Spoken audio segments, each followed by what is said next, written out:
All right, welcome everyone back to episode 14 of the Art of Approach podcast. My name is Tim Bray, And I'm Will Mulvaney. and we are dating and approach coaches at the Art of Approach. You can find out more information about our program at theartofapproach.com. And today we're going to be reviewing an Instagram reel, a Reddit post, and also a question from our community, all surrounding topics on dating. We're going to give our thoughts, our critiques, and give you the inside scoop as to what we feel is the best approach for you to make with dating and meeting new women. All right, well, take it away. Awesome. First up, Instagram. You after the date, here's what to do in less than a minute. So you went on what you thought was a dope date, and yet 48 long hours have passed without a peep from her. Most dating coaches will tell you, forget about her. Not me. Because there are 100 reasons why a woman might not reach out after a date. Maybe she's old school and she was hoping that you would text or call after the date. Or maybe her kid is sick and she's been distracted with that. If you genuinely think the date went well, what's one more attempt? Worst case scenario, you'll end up exactly where you are now. Women like when a man takes initiative and when he's willing to risk rejection. So if you believe the date went well, reach out. Nice. Okay, I like this one.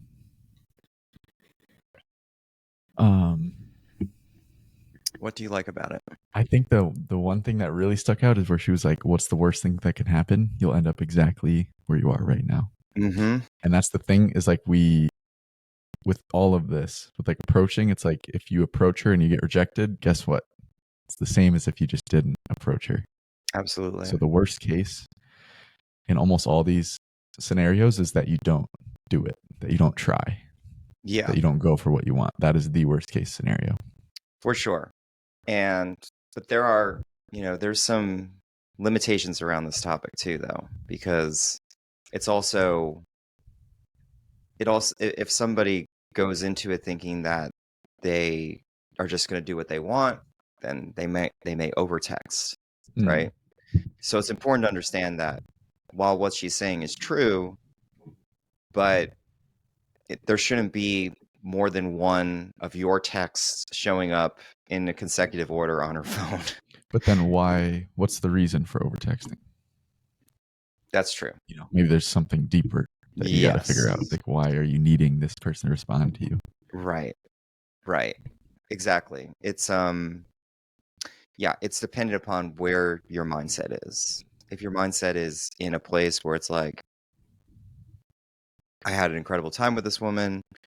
She, she's taken a while to get back to me. I'm sure she's probably busy. I'm going to give her just a reminder just to let her know that I'm still interested. As opposed of like, I need her to text me back because if she doesn't text me back, then I'm going to get rejected. Right. You're like thinking about it every day as she doesn't respond. And then waiting when you follow through with that, of course, you end up getting rejected because you're showing up too much. Yeah.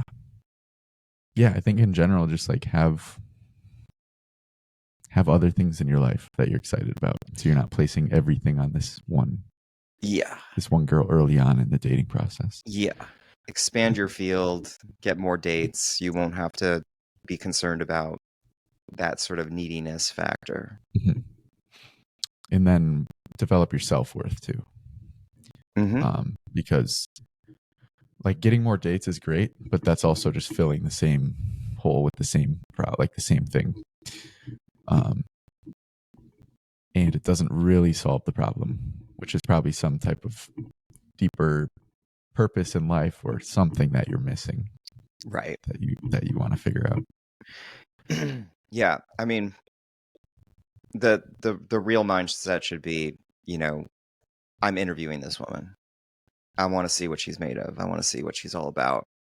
If she ends up not responding after 48 hours, that's not an indication of really anything that you're going to know about in the moment. So, give that reminder out there, say, hey, we still have more of this interview to do. But ultimately you're still in that sort of I'm interviewing you kind of phase. That would be the optimal mindset to be in, I would say. Yeah, definitely. There was something else she was saying that I'm blanking on now. Oh, yeah. It was like, if it's 2 days after a date and she hasn't said anything, like realize that you also haven't said anything. So it's like maybe she's thinking the exact same thing. She's like, oh, should I text this guy? Like, why hasn't he texted? That's true. So it's like you guys are both doing the same thing. Yeah. So stand out a little bit and text her yourself. Yeah. It would be different, of course, if after the date you texted her and then 48 hours later then she didn't respond. Yeah. Didn't respond. That would be a different scenario. But if you didn't even text once after the date, then yeah, you're in the same field as she's in. Yeah. So do you typically text right after a date? I text when I want to. But again, texting when you want to, again, it's based in what you're intentional about. Yeah. Like, is it a matter of the fact that you were just highly impressed by this woman and you feel a deep connection, you feel like you're actually really in line, or is the intention like I have to keep her attention, I have to get her onto this next date, I have to like pull her in, I have to force something, right? I'm gonna lose interest if I don't keep it. Yeah. So there is a big difference. But yeah, I generally just wait. You know what I like to do is I like to sit with the emotions a bit. I like to really feel what they are, because after a date there might be a lot of excitement, there may be a lot of energy building up in your body. I just think it's really good to sit with that for a while until you really get some clarity. You might even want to call up a friend and talk about how the date went, see if they are seeing anything that you're not seeing, because we get those blinders on when we get into this kind of situation. So yeah. Yes. And yeah, we don't, it's not as natural to share that, at least for guys. Yeah. Like, oh, I just went on a really good date, like bring me down to earth. Yeah. Yeah, definitely. Yeah, and I kind of like that, like sitting with it afterward and knowing, like if it was a good date and you know it, being like, she's probably feeling the same way right now. Yeah. Let's just sit in it and like enjoy this individually. Right. And not react to it, right? Yeah, not react to it, not need to like get the other one to validate that they're feeling the same way, but just like enjoy it yourself. Right. Yeah. Yeah. So definitely, I think with texting, it's like you said, just text when you want to. And if you notice that you want to text someone a bunch, then maybe think about like why that's happening. Yeah. And try and dig into what's behind that. Like what are you missing? I like that. Yeah. Anything else on post date? Nothing I can think of as far as that goes. Okay. Awesome. Okay, Reddit. This question is, how do you approach a girl who is always surrounded by her friends? There's this girl in college that I've been wanting to ask for her number for days, but she's always with her two friends, never by herself, and I don't know how to approach her without it being kind of awkward. Any advice?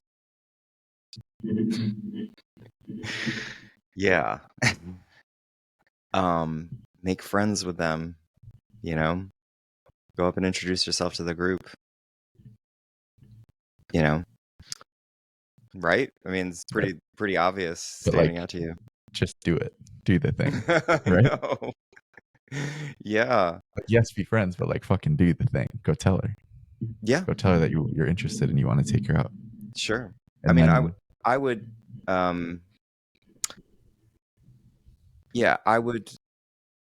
would do that, or I would, go up and introduce myself to her friend group and get to know them, create rapport with the friend group. And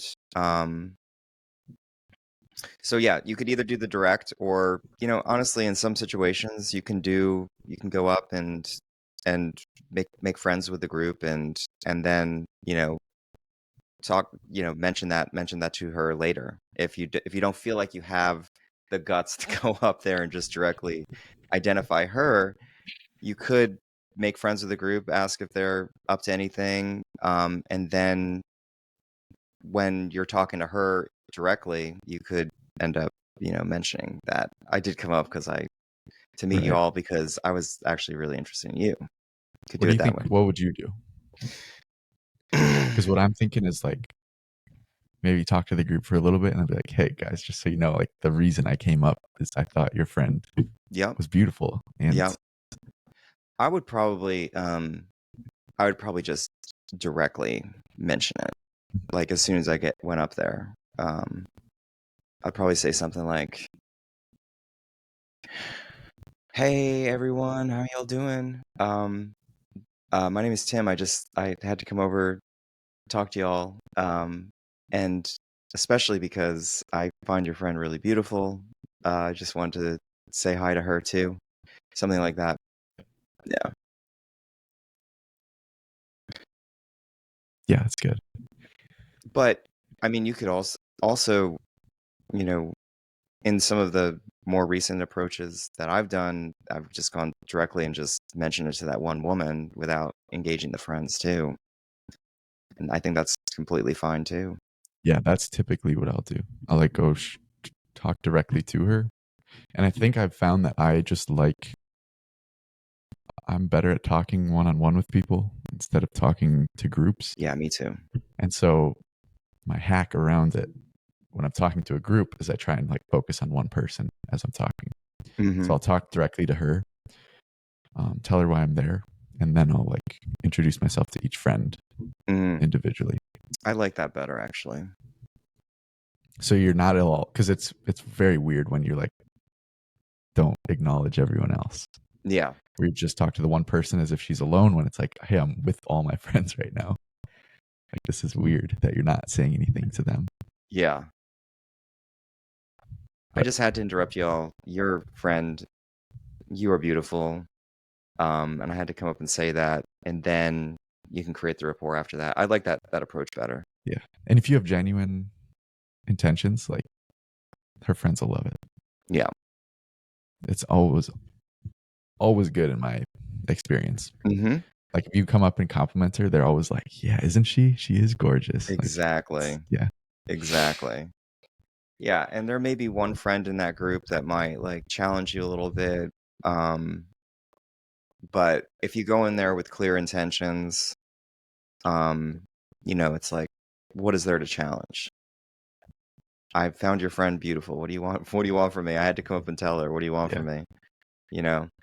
If it really is just that simple of a reason, then there's nothing to be challenged on. Yeah. I had one group, there's 3 girls, and I was told one of them, I did the direct thing. And then we were talking a little bit, and then one of her friends was like, are you going to ask my friend for her number? And that was like a little challenge. Yep. So I said, sounds like you just did for me. Grabbed her number. Yeah. But yeah, totally. One other thing, it just came up. It's kind of unrelated, but we've talked about like being authentic about your inauthenticities before. Yeah. And I was thinking about sometimes now what I do if I'm like in the grocery store or wherever, and there's like a cute girl that I want to talk to. And so I go into that aisle and then I get nervous. So I pretend to look at something. And when I do talk to her, I'll like say that. I'm like, hey, I had to come tell you you're so beautiful. And I don't even want pasta. Like, I'm just here to tell you that. I love it. I love it. Yeah, because there is that nervousness that makes me like, oh, pretend you're looking for something. But then getting that out, being like, this is what I'm actually doing. That's so cool, man. And it's so hard to like, we're so used to finding a way to kind of like sneak into these different situations that it's almost just natural for us to think that, or to get caught up in the shame of doing that, and not realize that there is an out in every situation. And I mean, yeah, I was even thinking the other day, like, is there really any harm in going up, approaching a woman, as like saying like, "Do you know the directions to this place?" And then she's like, I think so. And then saying, "You know what? I have to admit it. I just asked directions, but really, the real reason I came up and talked to you is I think you're really beautiful. I don't think there's anything wrong with that either." You're like, I don't even know what that is. Like, I'm not going there. Yeah. Yeah, as Yeah. long as you make it clear. Yeah. in the end. Yeah. As long as you make it clear, like, up front, like, Mhm. even within the first, few exchanges. And this isn't saying to go in and be like, oh, I'm going to be inauthentic. It's more like catch yourself when you are. Yeah. Catch yourself and then use it Right. by being authentic about it. Right. Right. That is a big difference Mhm. for sure. Yeah. So back to the friends. All of these responses are like, do this, then do this. Walk up to her and her friend, say, hey, can I talk to you for a minute? If she says no, oh well. Walk away. If she says yes, step slightly away from her friends where they can still see and hear. Confidently make a straightforward statement. Like, yeah, it seems like too many steps for me. I also just don't think that's going to work. I don't think there's like, when women are out, they're in this like circle of safety. And even Right. if you take a few They don't steps want you out of pulling it, them out. Yeah. no. Even if they agree to like step out, like they're gonna be a little like Yeah. weird and It's like, like, what the fuck is he going to say to her? He could like, yeah, I mean, that just seems like a safety issue, big time. yeah, let her stay in her group. Yes. Don't try and get her out. Yes. Present to the group. Let the group know what you think about her. All you need, okay, I like this one. All you need is one moment of a fuck it mentality to get you walking her direction. And there you go. I love that. It's kind of true. Like you just need that one moment where you're like, fuck it. And you start going. Yep. And then you're in. Yep. You're in the mode where you're like, you're going to go do it. Yep. I overheard somebody talk about how 2 seconds of courage can get you anything. Yes. Yesterday. Is that, who said that? Derek. Okay. Yeah, that's right. Yeah, he said you 2 seconds of courage. 2 seconds of courage. The first one when you decide to do it. The second one when you begin doing it. Mm-hmm. And that's true for approaching 100%. Yep. Is like you just have to decide I'm going to do it and then take the first step. Yep. And then your body just goes. Does the rest. Everything falls in suit. Yeah. There's one thing at the meetup group last weekend on Saturday. By the way, for anyone in Austin listening, you can learn more at theartofapproach.com. We meet every Saturday. It's a great chance to work on your approach skills. But there was a guy last Saturday who was really nervous about doing approaches. He just hadn't been doing it in a long time. And there was a girl like across the field.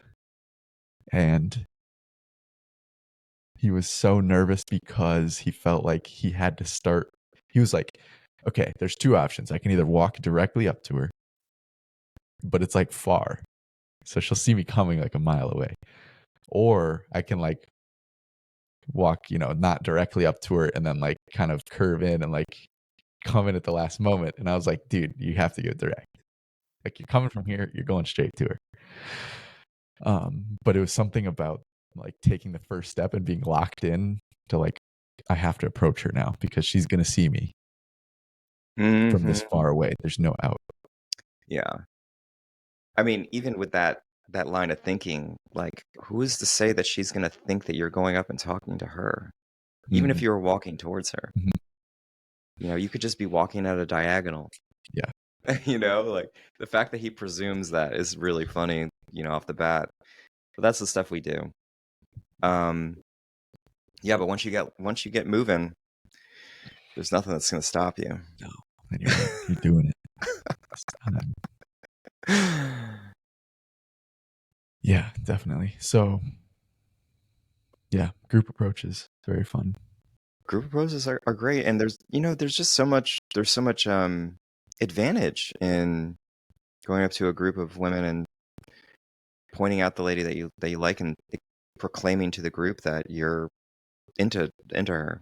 It gets everybody kind of either on your side or maybe not on your side. And if you're going to be accepted into their tribe, it's the best way to start things off.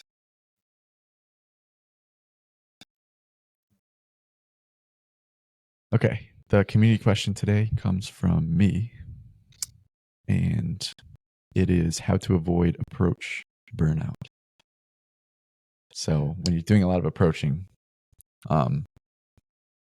as I have been, how do I avoid just feeling like, why am I doing this at a certain point? Yeah. Which could be for a number of reasons. It could be like if you're not getting dates and you're like, why am I still doing this? Especially if you're early on in the process, like those approaches might not be converting into dates if you're very nervous or uncomfortable doing it. Or it could be something like you already have enough dates. And so you're like, why am I approaching more people? I don't even know if I can like have time to see more people. So how do you avoid that feeling of like, why am I doing this? Or should you listen to it? And when should you, when shouldn't you, when should you push through it? Mm-hmm. All that. Yeah. So what we're talking about here with approach burnout is, again, it doesn't have to be that you've already made a bunch of approaches and now you're burning out. This kind of thing can show up even when you're starting. And I'm seeing it less about the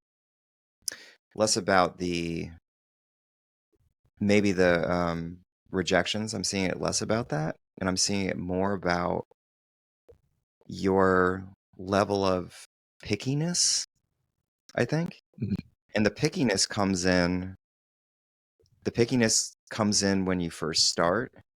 I've noticed that I'm a lot more picky when I'm not when my engine isn't oiled and I'm just kind of like starting out and getting moving on everything. Do you mean starting out as in like this one day, or like could be after anytime. a stretch of like, could be anytime that you're feeling that resistance, your level of pickiness is going to increase, I think. do you think that's a trick? Well, because the reason is because if you have a lot of resistance, you're going to find every excuse in the book to do it. Mm-hmm. Right? So again, this can be applied to all different stages, including yours. And that's what I'm seeing is that, now that you've gotten to date women that you're more excited about, you're less excited to try ones that don't seem to be overtly calling or overtly presenting themselves. That's what I'm seeing. But why would I? Because why would you want to do that? Because there's more than meets the eye to every woman. Right. But if I have two options and one is beautiful, one is less attractive to me, and I don't know what's behind either of them, and I only have a certain amount of time in my life, why wouldn't I just choose the more beautiful? Well, I mean, if you had a choice to approach a more beautiful and a less attractive, I mean, but so the idea is like, I only have a certain amount of time to date people in my life. Yeah. And so why would I pick people that are less attractive to me? Yes, there's a chance that they are like a great person behind all that. But if I'm comparing what I know about different people, then it's like, why would I pick someone who's less attractive at face value? So are we talking about like your schedule ultimately? Okay, I'm being a little unclear. So it's like, let's say I see somebody and so I'm like, I could go on a date with someone more beautiful, or I could go talk to this person and approach them, see if they're interested in going on a date, and then go on a date with them. Why would I do that? So then I just don't even, I'm like, I don't even want to approach them because, like, So it why? sounds to me like prioritization then is Yeah. what you're thinking about, right? Mhm. Okay. If prioritization, if you have abundance, if you're working with abundance and you are wanting to prioritize more high quality dates, then yeah, then that would make sense to me. So what's the hang up there then? Should I approach her? What do you think? I think so. Should you approach the not the highest level that The you're looking less for? attractive person. Okay. Why is that? I think I still should because it's in line with, I might still find them somewhat attractive. And so I think I still have that ability to, like, be in service and be in the lens of beauty and appreciate what's around me, and without needing to ask her out. I think that's a admirable goal to reach for, but you're also saying that that date with that woman that you don't feel the highest level of attraction to could take you away from opportunities to go and approach higher the ones you're really No, looking yes, for. I wouldn't go on a date with her. Okay. I'm saying I would still approach her. And I Okay. would just say, hey, I just saw you. I thought you were, Okay. you had this, you looked very cute or something. Yeah, yeah. Whatever it is. Yeah. So So it's not needing the outcome. It's like, this won't lead to a date because I don't want it to, but I can still go and compliment her, yes. have a conversation. So is that what has been getting in the way? Yes, it's the excuse, I think. Okay. The excuse of, like, oh, I'm never going to see her again. So why should I go approach her? Yeah. Because I think I think that allows you to stay in the lens of beauty, like you're saying. And Yeah. that's really Yes. important because the lens of beauty is essentially a man who loves all women will be loved by women. So if you're able to go out there and express your appreciation for any type of woman, you're going to keep yourself in the lens of beauty. That's going to create abundance. Mhm. So the solution for you is that not every approach has to end up on a date. Yes. That you can still go out and compliment and, open up that possibility that there might actually be a shine Right. beyond Right. the veil. And that's also, I think this can also be applied to all different stages of scarcity to abundance with approaching. If you're in a scarcity level, it's not about pinpointing the exact woman that you want to approach because then you're in that outcome mindset. It should be complimenting every person that catches your eye. Yeah, that's a good, because I've been too tunnel, like too laser focused on, like, who is the most attractive, who I want to talk to. Yeah. When it should just be more open. Yep. More open, and then of course I'm going to see the one who I'm really drawn to, but maybe some others will also catch my eye. And it's going to make those approaches so much easier when you're just in that lens of beauty abundant state, Mhm. complimenting every woman the same equally across the board, so that the ones that make your heart pound, it's going to be a lot easier and smoother. Yeah, for sure. Tim, anything on your end? Yeah, I was going to talk about how I did challenge myself to get out yesterday. I went to the Domain, the outdoor mall here in Austin. Went to the dog park. I was in very much of a shy mood. I also had a lot of things going on. I was working ever since the moment that I got up, and I was just really, really exhausted. And yeah, I didn't have a very productive day. Went to the dog park, talked to one person there. I'm kind of finding that the dog park is not the most socially conducive place for some reason. It feels like it should be. Not that one. Sure. Is it that one? Yeah, that one's bad. Is it really? I noticed that, yeah. Yeah, everybody's very quiet.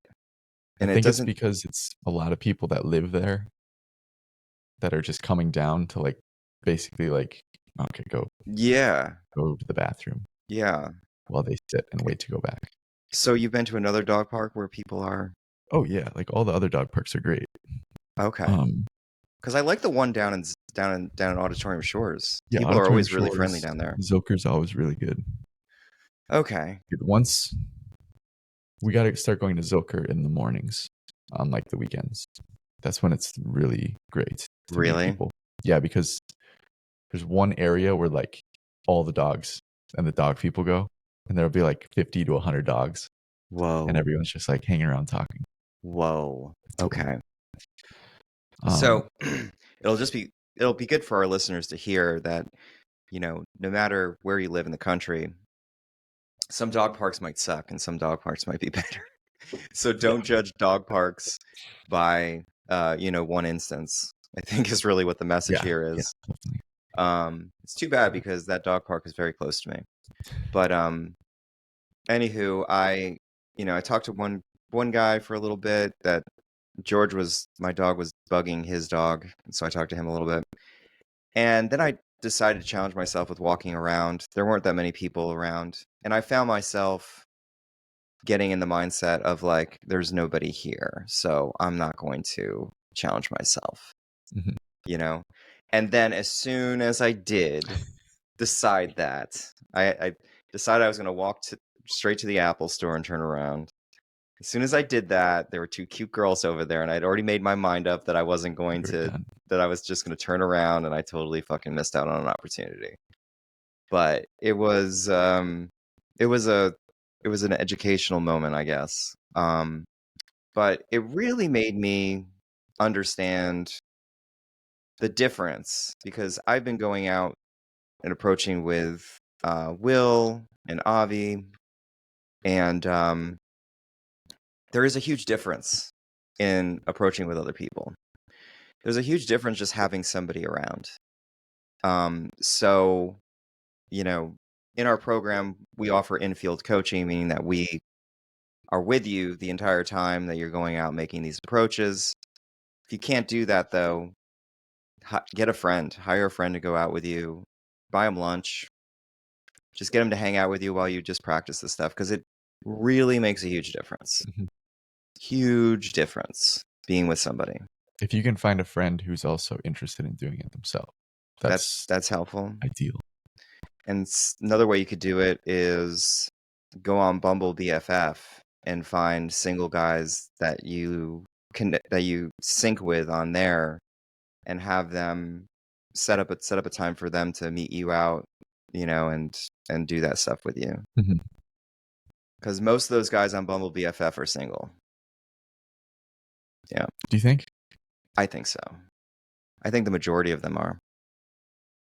The majority of the ones that will respond to you are probably active on Bumble dating. Because the only guys that I know who have been on it were like in relationships. They're like, I like trying to meet guys. Mm-hmm. I mean, sure. But yeah, if you put it in your like bio and stuff. Yeah. Just announce it to the world. Mhm.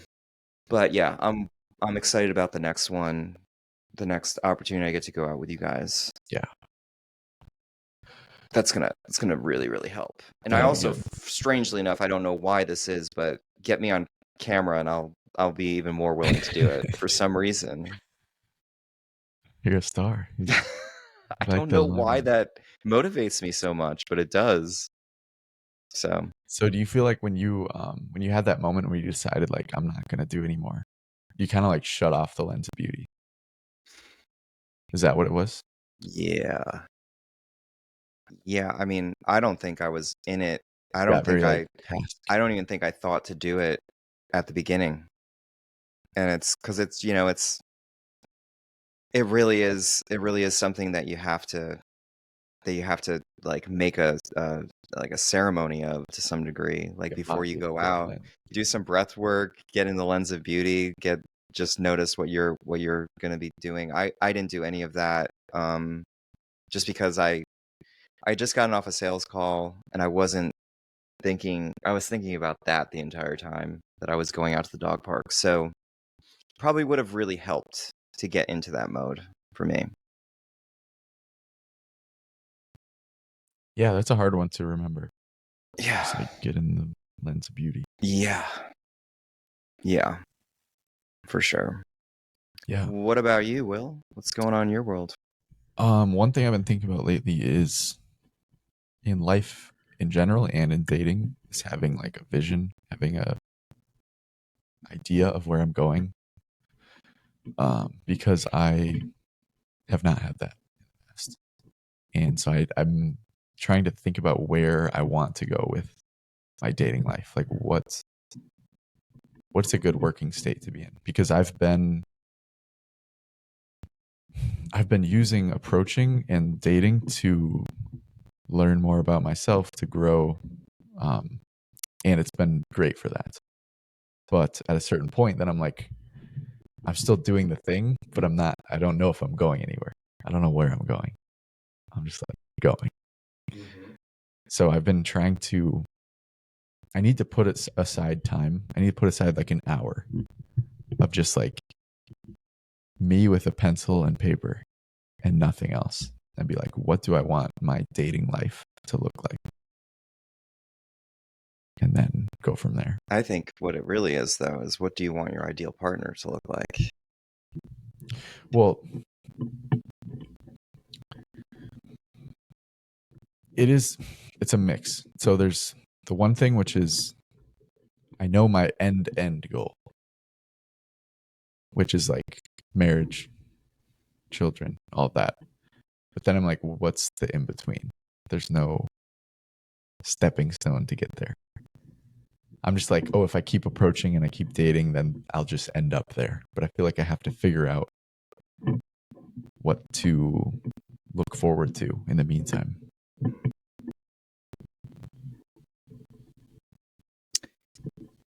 I'm curious what this in-between state actually is. Yeah. Like what is I'm not sure if there is one, though. That's the question. What do you think it means to you right now? In between state? Yeah. For most people, the goal of dating is to find an ideal partner. Right. But like I said, there's also been a lot of growth, self-growth along the way. And so I don't want to throw that out. So yes, I'm trying to find the ideal partner, but I'm also trying to build myself up and let dating reveal more of the things in myself that I want to improve on or work on. I guess I'm curious to know if you think it's possible to also be able to have that same platform to learn about yourself with an ideal partner. Yeah, I'm sure there is. I guess that I'm curious about this because, the last relationship that, you had, you felt that it took away your freedom. And I'm wondering if you're seeing that this possibility of finding an ideal mate is also going to lean into that. I was that for a while. It's not that anymore. Okay. I'm not opposed to finding an ideal partner right now. I'm just not exactly, that's not my number one goal at the moment. Because I challenge you with thinking that possibly getting into a relationship is probably going to reveal an incredible amount about you, and probably going to... Well, that's something similar. That's like what I'm looking for or thinking about, is what's the next thing that is going to... I feel like I've hit my 80-20. Do you know like the Pareto principle? It's like 20% of the inputs will get you 80% of the outputs.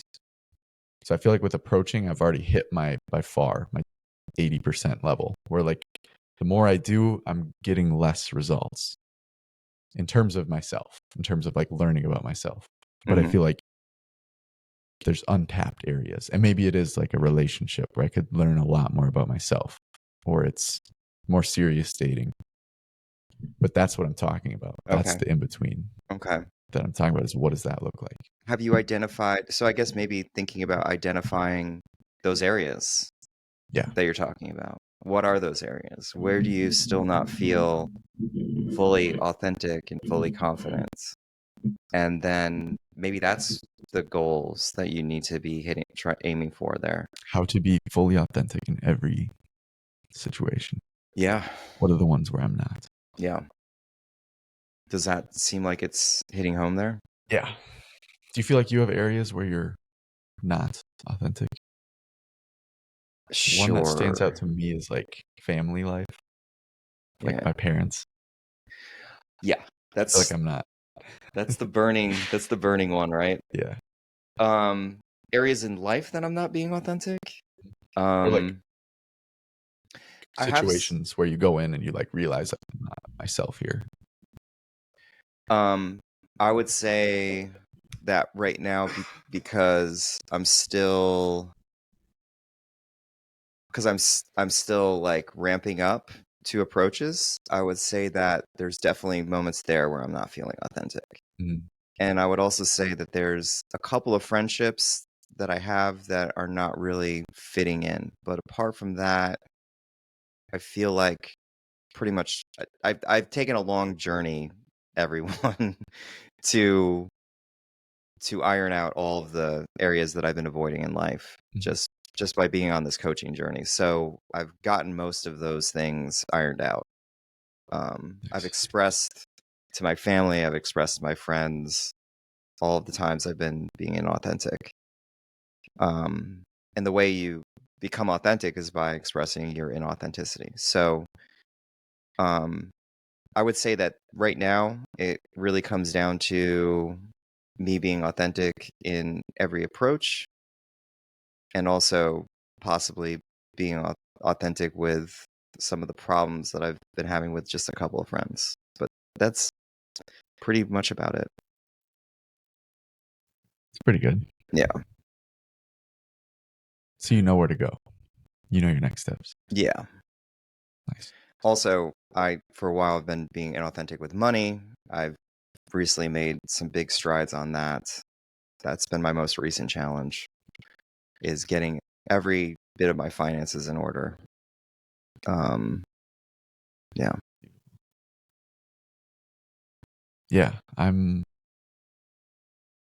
definitely have a few areas. And it's more just like areas where I like go in like big social settings, group stuff is where I feel the least authentic. That's where I feel the biggest, like, I don't feel free. I feel like I'm locked into being a certain way or fitting in. Why do you think you're feeling that way in those situations? It is.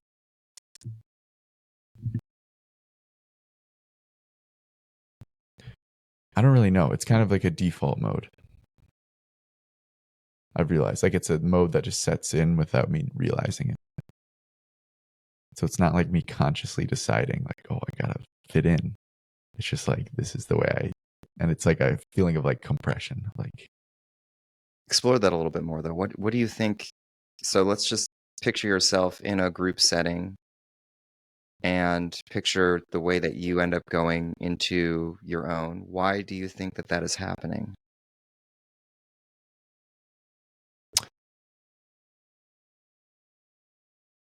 I mean, that's a hard one. If I knew, I would. I feel like it's a mix of a fear of like everyone's judgment individually. I'd have less of an like idea of what people are thinking about me. Whereas one-on-one, I can get a better gauge. I'm like, okay, this person is resonating, and then I'm more free. But with all these people, I don't have that. Okay. And so that's kind of why I like. Because the other thing I have realized when I talk to people and when I do approaches and stuff, I don't really give a shit what people think about me. I don't really. Like when I do an approach and there's someone around, I'm pretty good with that. And that has changed, as you know. Like I used to be very nervous about people.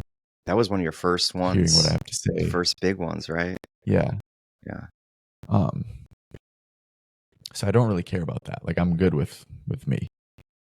But it's more when I feel like I'm talking to the group. Something about that. It's like I feel like I have to deliver it to everybody and have it fit with what they want me to say. Yeah. Whereas if I'm talking to one person and other people are hearing it, then I'm like, fuck it. Like, you're just hearing what I'm saying to them. Mm-hmm. So that's the difference, I think. Yeah. But I think at the heart of that, it's a question of vulnerability. Mhm. Like how willing are you to let people that you don't have a very strong connection with in? Mm. I noticed last night we did a men's group breathwork thing, Will and I, and I noticed when people were sharing, I was watching everybody. I was watching everybody's eyes, and I was watching how people engage with the group. And I noticed that there was a lot of people that when they talked, they were talking down the floor. Mhm. And I noticed that when I did it, I don't have as much of a problem with that because I am totally willing to let any stranger know what's going on with me. That I was able to just like move my eyes across the room as I was talking. What's interesting though is that like I noticed when I was doing that because I was very aware that I was going to engage with the entire group. Mhm. I was kind of challenging myself with that. What I noticed though is that as I was doing that, I wasn't really like seeing people. I felt like I was more on stage. I felt like I was in front of an audience playing music or something like that. Hmm. And when I'm on stage playing music, I don't notice anybody in the crowd at all. And you'll hear from a lot of people that we have somebody in our group who is completely fine with public speaking because of that, because they don't actually notice people directly. Mhm. I'm not saying that that's necessarily like the best, that's like the optimal state. I mean, I think it would be really fucking amazing if I were looking people directly in the eye as I was talking and really like connecting with each and every one of them. Mhm. I think that would be optimal. It's something maybe I want to work on a little bit because maybe there is some resistance there.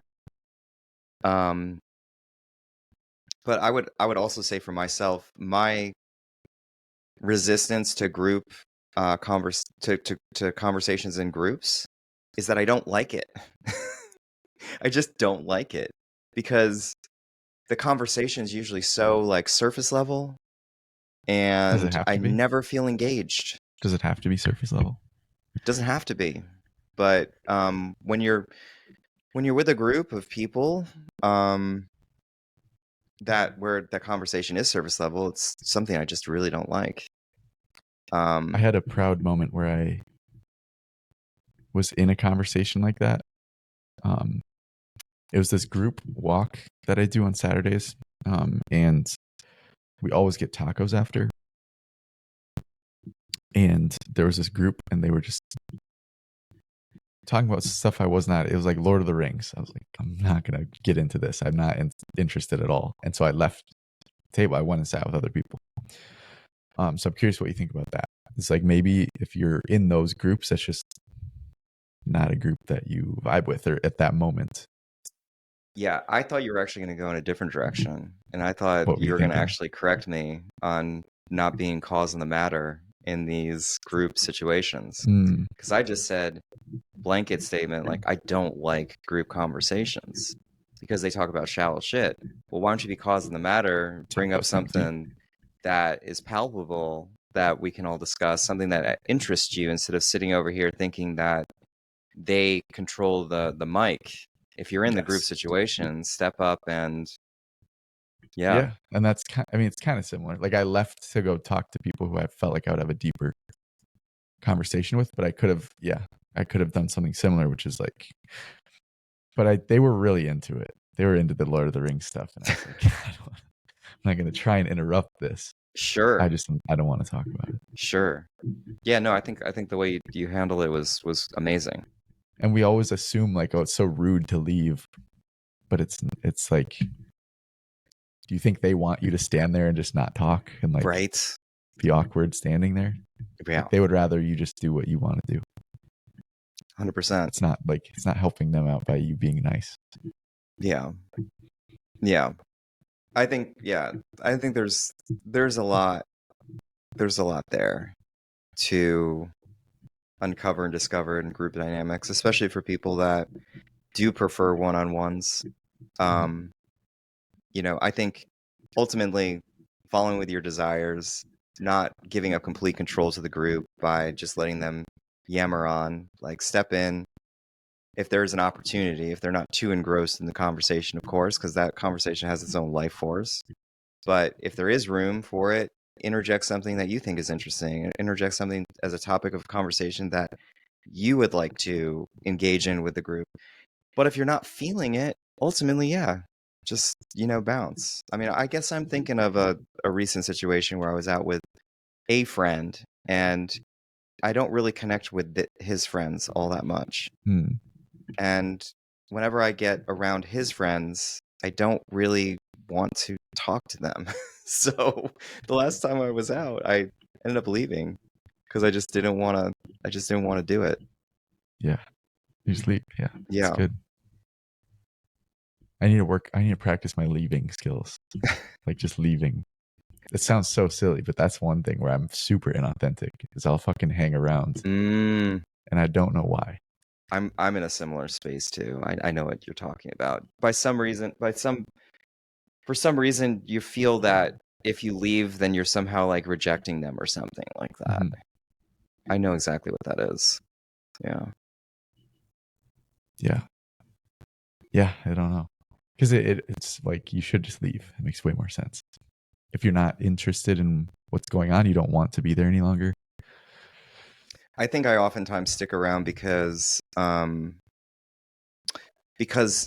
maybe I don't have the energy in that situation to go up and start something new with another group of people. So I'll just hang with the old group because it's just more comfortable. Comfortable. Comfortable, baby. What about leaving completely? Like you're like at something and you're like, I want to go home. But you're like, you feel like you're a part of the group. You're just going with the flow. Oh, I know. It was actually kind of awkward leaving at 9 yesterday. Yeah, you did. You were fucking... I did, but I felt awkward about it. Because at the end of the men's group, everybody was sharing what their experience was. And the coach asked if people needed to go at 9. But if he didn't say that, I probably would have stuck around. I probably would have felt obligated to stick around to hear everybody else's, dude. Yeah. For sure. But you felt awkward leaving. Yeah, didn't you hear me? I was like, am I okay to leave? See, it didn't sound like it. It didn't? No, it sounded like you knew you had to go. And that's what you did. Yeah. Okay. Dude, that's one of those things where like I've been realizing that I do that myself where I think I feel a certain way and I'm like, oh, I'm awkward. I'm weird. I'd like do this thing weird. But then I look at my actual actions and I'm like, oh no, I'm not. I'm just feeling that way. Yeah. Sometimes you have to just look at like, oh, what am I doing? I know. What are the actual things I'm doing? I know. Which is, that's the benefit of recording yourself doing those approaches. Yeah. I still haven't watched it. We'll have to watch mine together after this because I need a safety partner. But yeah, I'm sure I'm going to watch these videos. I'm going to be like, okay, I did all right. Yeah. I didn't do that bad. So you haven't seen any? Dude, I haven't. I've been avoiding it like the plague. There are some good ones. I'm sure Did you have any good ones on Saturday? I know you had the one with the waitress in the store. Were there any others that stood out? The one with the fear in her eyes.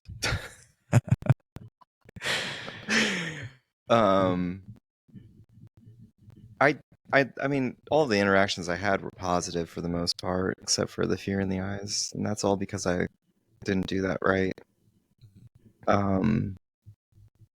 Yeah, there was the lady in Sephora. That interaction went really well. Sephora. Remember, she went into Sephora, and then we had to go in. Oh yeah, I was recording. That was you, yeah. What happened in the interaction? She had a boyfriend, but it was a really lovely interaction. Okay. Yeah. Cool. And I felt very comfortable in it. Awesome. Yeah. Yeah. So what's next for you dating? What do you see your future looking like? Are you just looking to get out approaching? I'm ready for it. I'm you ready inviting to start dating? I'm inviting the universe in. That's cool. Inviting all the women in. I want to go on a lot of dates. I can't wait. I'm so excited for that.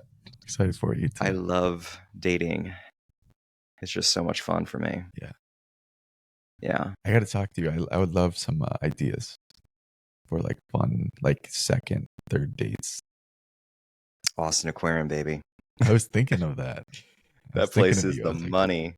It's so much fun. Any kind of place that you can walk and also like observe things, like a farmer's market or like a museum or something like that. I love like doing the walk and like pointing out like different stuff. Dude, this girl who I'm dating challenged me to go somewhere new every day. I haven't been doing it. Sorry, but I feel like she's very adventurous, so I want to find something really interesting to do, something different. I like it. I know she'll be into that. She'll appreciate it. Yeah. I like stacking the different activities on each day. I like having like a few things lined up. So you can go from one thing to another thing to another thing. Yeah. I really like that a lot. Yeah. I'll work on that. Comedy shows too are great. That's my plan. Okay. For tomorrow. Oh, you're going to do a comedy show? Or are you going to do it at the mothership?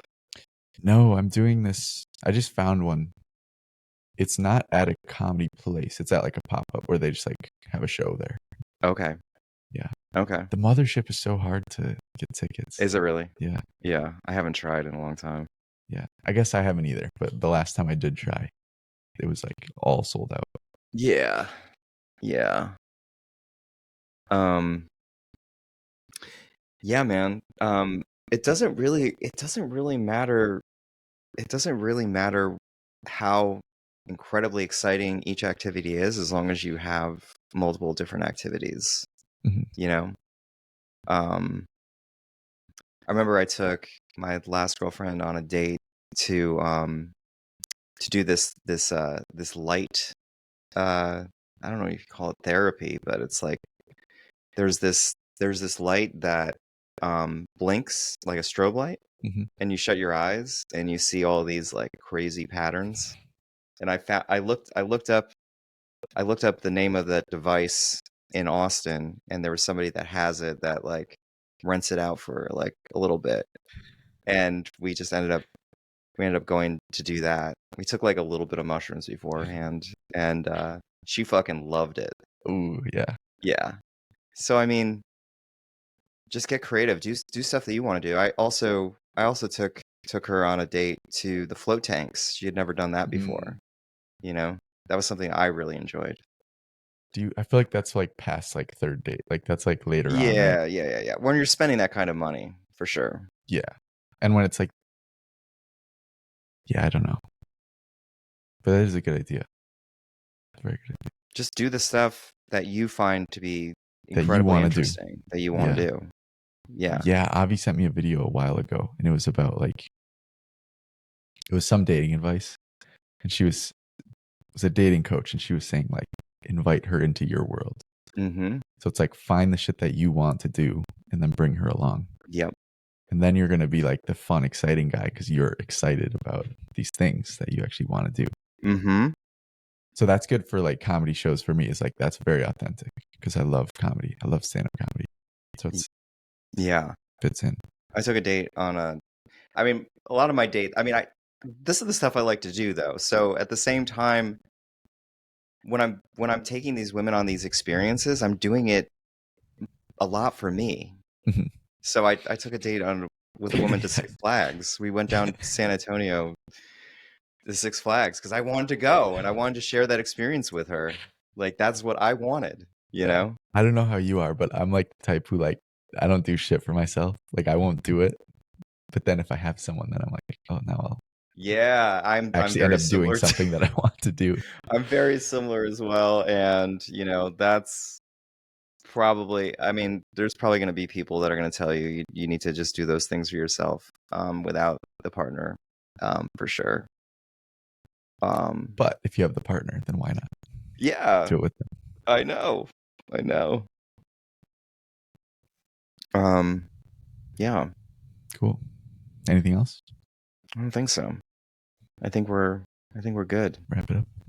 Let's wrap it up. All right, thanks folks for joining. Again, my name is Tim Bray. Will Mulvaney. We're dating coaches, approach coaches, and our company is The Art of Approach. You can find out more information at theartofapproach.com. Also, you can find me on Instagram at The Approach Coach, at _approach_coach. And if you're interested in getting some date coaching, please reach out to us. You can get in contact with us through the website or through Instagram. And we look forward to seeing you next week.